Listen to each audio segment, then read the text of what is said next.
For a time that he could not understand, Brian could do nothing. Even after his mind began working and he could see what had happened, he could do nothing. It was in his hands and it was as if his hands and arms were lead. He then looked for ways for it not to have happened. Be asleep, his mind screamed at the pilot. Just be asleep, and your eyes will open now, and your hands will take controls, and your feet will move the pedals. But it did not happen. The pilot did not move except his whole head, and his head rolled on a neck impossibly loose as the plane hit a large bit of turbulence. Somehow the plane was flying.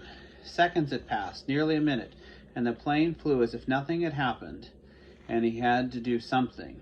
He had to do something, but he did not know what. Help. He had to help. He stretched one hand towards the pilot, saw that the fingers were trembling, and touched the pilot on his chest. He did not know what to do. He knew there were procedures that you could do mouth to mouth on victims of heart attacks and push their chests, CPR, but he did not know how to do it. And in any case, he could not do it with the pilot, who was sitting up in a seat, still strapped in with his seatbelt.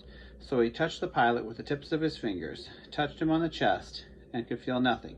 No heartbeat, no rise and fall of breathing, which meant that the pilot was almost certainly dead. Please, Brian said, but did not know what or who to ask. Please. The plane lurched again, hit more turbulence, and Brian felt the nose drop. It did not dive, but the nose went down slightly at a down angle and increased the speed. And he knew at this angle, that this slight down angle, he would immediately fly into the trees. He would ultimately fly into the trees. He could see ahead of them on the horizon, where before he could see only sky. He had to fly somehow. He had to fly the plane. He had to help himself. The pilot was gone, beyond anything he could do. He had to try and fly the plane. He turned back in the seat, facing the front and putting his hands, still trembling, on the control wheel. He felt his feet gently on the rubber pedals. He pulled back on the stick to raise the plane. He knew that from reading. He always pulled back on the wheel. He gave it a tug and slid it back towards him.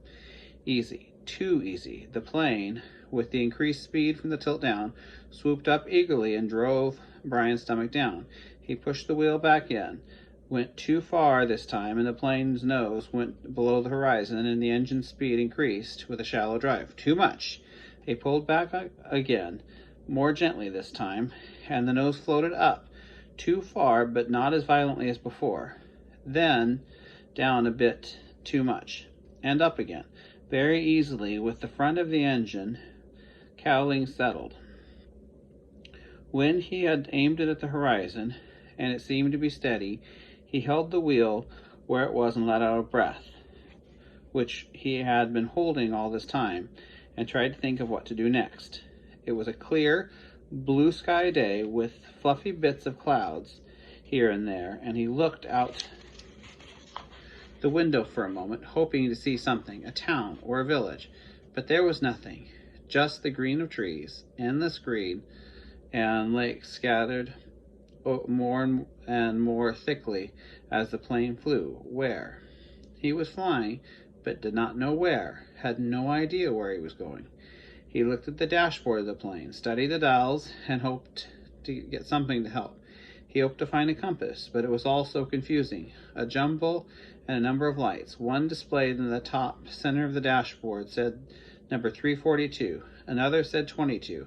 Down beneath there were dials with lines that seemed to indicate that what the wings were doing, tipping or moving. One dial with a needle pointing to the number 70, which he only thought might be an altimeter. The device, the altimeter tells you how high you are. So 70 would mean they were 7,000 feet above the ground. Anyway, the device that told him the height above the ground, or above sea level.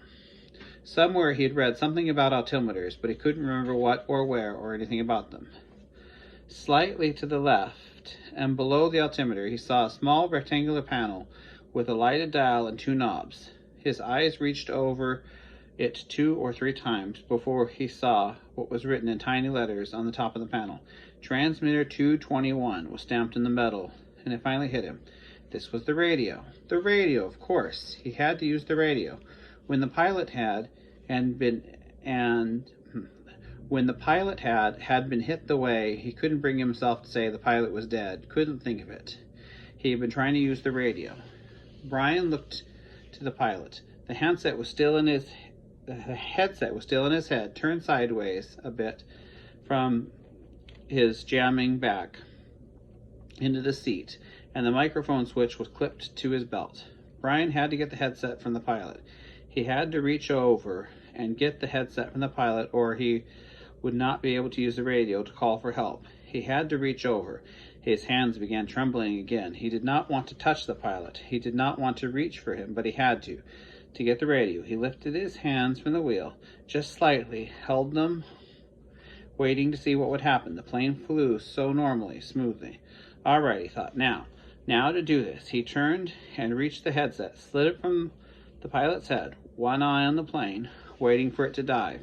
The headset came easily, but the microphone switch at the pilot's belt was jammed in, and he had to pull it to get it loose. When he pulled, his elbow bumped the wheel, pushed it in, and the plane started towards a shallow dive. Brian grabbed the wheel and pulled it back too hard again, and the plane went through another series of stomach-wrenching swoops and down before it could get under control. When things settled again, he pulled at the mic cord once more, and at last jerked the cord free.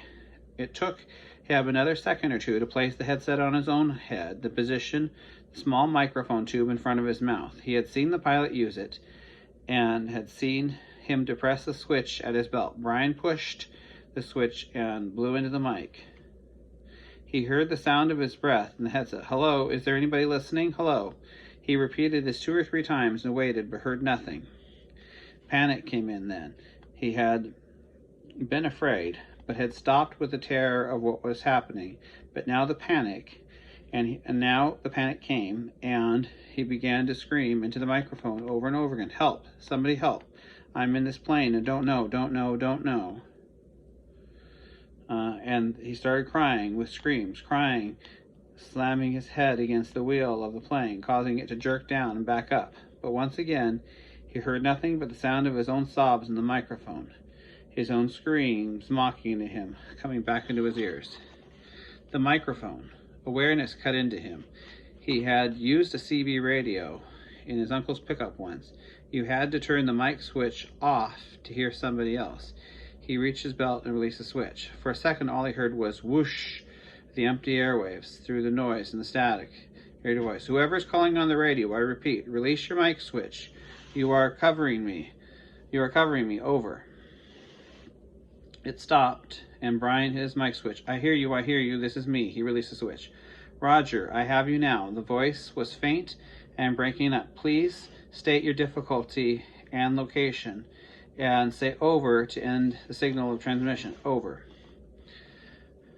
Please state my difficulty, Brian thought. God, my difficulty. I am in a plane with a pilot who has had a heart attack or something. He can't fly, and I don't know how to fly. Help me, help. He turned the mic off without ending the transmission properly.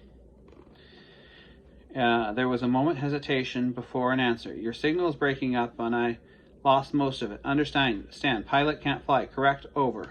Brian could barely hear him now. Heard mostly noise and static. That's right, I can't fly the plane. The plane is flying now, but I don't know how much longer. Over. Lost signal. Your location, please. Flight number. Location. Over. I don't know my flight number or location. I don't know anything. I told you that. Over. He waited now. Waited, but there was nothing. Once, for a second, he thought he heard a break-in noise, some part of a word, but it could have been static. 2 or 3 or 10 minutes. 2, 3, 10 minutes. The plane roared, and Brian listened, but heard no one. Then he hit the switch again. I do not know my flight number. My name is Brian Roberson, and we left Hampton, New York, heading for the Canadian oil fields to visit my father. and I do not know how to fly an airplane. And the pilot, he let go of the mic. His voice was starting to rattle, and he felt as if he might start screaming at any second. He took a breath. If there's anyone who can help me fly a plane, please answer. He released the mic, but heard nothing but the hissing of noise on the headset. About a half an hour of listening, repeating the cry for help. He tore the headset in frustration and threw it on the floor. It all seemed so helpless. Even if he did get somebody, what could anybody do? Tell him to be careful?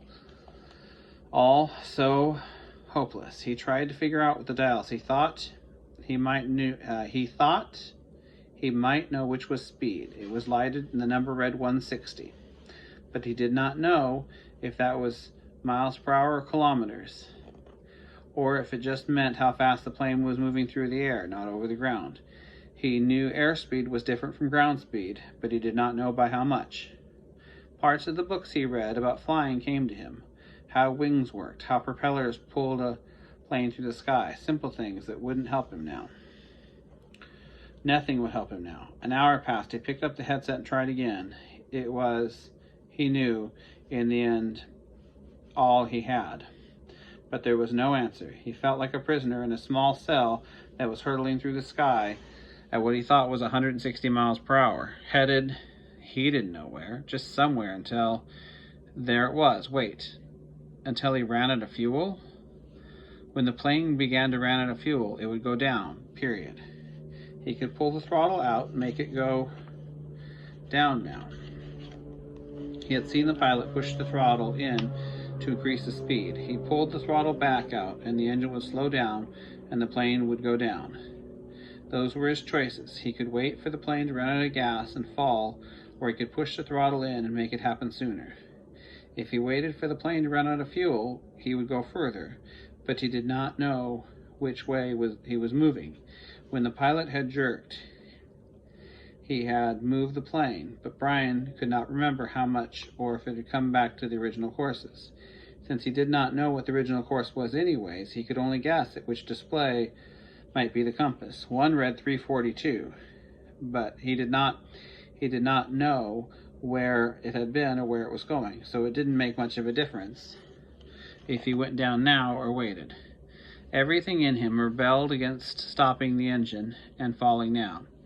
He had a vague feeling that it was wrong to keep the heading of the plane, to keep heading as if the plane was heading. He felt a vague feeling that he was wrong to keep heading as the plane was heading, a feeling that he might go off in the wrong direction, but could not bring himself to stop the engine and fall. He was safer than if it went down.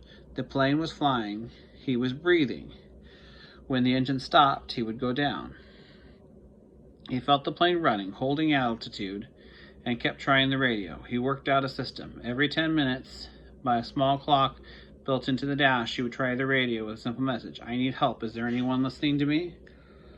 In times between the transmission, he tried to prepare himself for what he knew was coming. When he ran out of fuel, the plane would start down. He guessed without propellers pulling, he would have to push the nose down to keep the plane flying. He thought he may have read that somewhere, or maybe it just came to him. Either way, it made sense. He would have to push the nose down to keep flying speed, and then just before he hit, he would have to pull the nose back up to slow the plane as much as possible. It all made sense. Glide down, then slow the plane and hit. He would have to find a clearing as he went down. The problem was he hadn't seen one clearing since he started flying over the forest. Some swamps that had so many trees scattered through them. No roads, no trails, no clearing. Just the lakes, and it came to him that he would have to use a lake for landing. If he went down in the trees, he would certainly die. The trees would tear the plane to pieces as it went into them. He would have to come down in a lake. No, on the edge of a lake. He would have to come down near the edge of a lake and try to slow the plane down as much as possible before he hit the water. Easy to say, hard to do. He thought easy to say, he thought hard to do. Easy say, hard do. Easy say, hard do. It became a chant with the beat of the engine. Easy to say, hard to do. Impossible to do. He repeated the radio call 17 times at 10-minute intervals, working on what he would do between transmissions. Once more, he reached over the pilot and touched him in the face, but the skin was cold, hard cold, death cold, and Brian turned back to the dashboard. He did what he could and tightened his seatbelt, positioned himself, rehearsed mentally again and again what his procedures should be. When the plane ran out of gas, he should hold the nose down and head for the nearest lake and try to fly the plane into the water. That's what he thought. Kind of fly the plane onto the water. And then just before it hit, he should pull on the wheel and slow the plane down to reduce the impact. Over and over his mind ran the picture of how it would go. The plane running out of gas, flying the plane onto the water, the crash, from pictures he'd seen on television. He tried to visualize it. He tried to be ready. But between the 17th and 18th radio transmissions, without warning, the engine coughed, roared violently for a second, and died. There was a sudden silence, cut only by the silence of windmill and propeller, and the wind past the cockpit.